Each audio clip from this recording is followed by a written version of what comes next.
में भी डालो महंगी के हो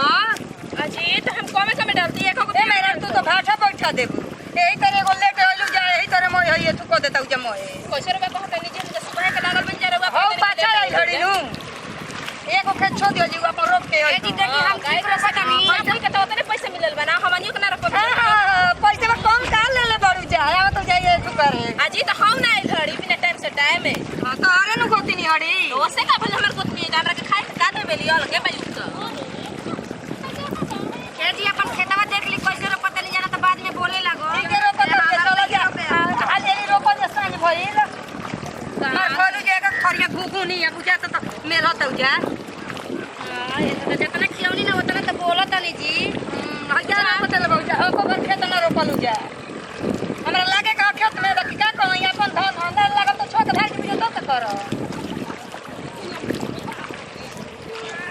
हमनी तो जल में ना कनी जकी रहुआ हेतना आके बोल अच्छा चलो चलो ना रहती ना रोप पे रोपता नहीं जब बोले तो बाहर को आदमी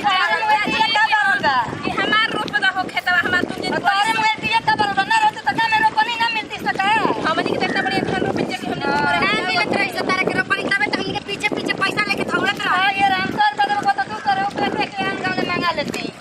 सोचला कि गांव में बाबू जब बैठल बहुत जाता है अपन रोपा डाल ली गणेश जी के पास हमनी के एक दिन बड़ा नहीं छो बैठा हमनी के रोज रोपनी करत ही जा अरे चलो एगो गीत गावा जा तो काई रहुआ एक पुष्पा जी हां जी ठीक है ना कहता नहीं हमनी के सोचनी है कि चल के जौने मिलते तौने रोप लेवे के काल से लइका बन के रक्षा बंधन आ गइल पैसा के जरूरत ना पड़ी का जी जो हले तो सरका अरे पैसा के जन का करता सन आई हम बोरिंग चलावले बानी 4 दिन ले पानी हम बोरिंग के तो गंगन के चौक धज बानी टक्कर तो जे रोपे के मन नहीं बहुत के जीता ना कि ना पानी पड़े के चाहिए त ना पड़ले बानी बात और रोपे के मन ओए नहीं देखी जमात नहीं झूठ बोलत हैं जी हमनी के बरसात के पुनी से हमनी के घर ठाव गइल बा यहां के कहत नहीं कि हम पंप से और लोग तक कि ना हो जब बोरिंग लगावले बानी 5 दिन ले चलावता अरे चली रे भाई सब गीत गावा जाए हां हां तो हन तो कांच बोलत हो जा बाकी का खेत में काहे काहे हनी जरूर पे मार बोला तड़ी जितना काम नहीं की ना हां जैसे मुझे इस बात के रुपए बते कटिया बेसी लगा दियो जे त बोलत काहे के पाए चलो हाली जा गीतिया गावा जाओ कने ए जी बोली जान वाह। हमनी के सांझ ले रात खेत रोप के जाई छे हां गीतिया गावा जा बच्चिया में माटी कोन केकरा कहते अरे कहतनी आज लिपस्टिक पोत के आवाजला रोपनी करे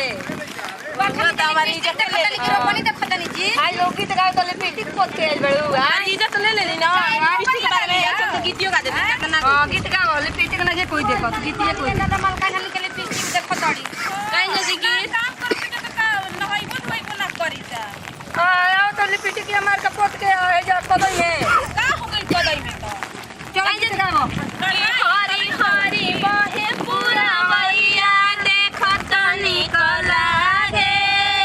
सखी की हरी हरी बहे पूरा मैया देखत निकला गे सखी हरी हरी बहे पुरवैया देखो तो निकला गे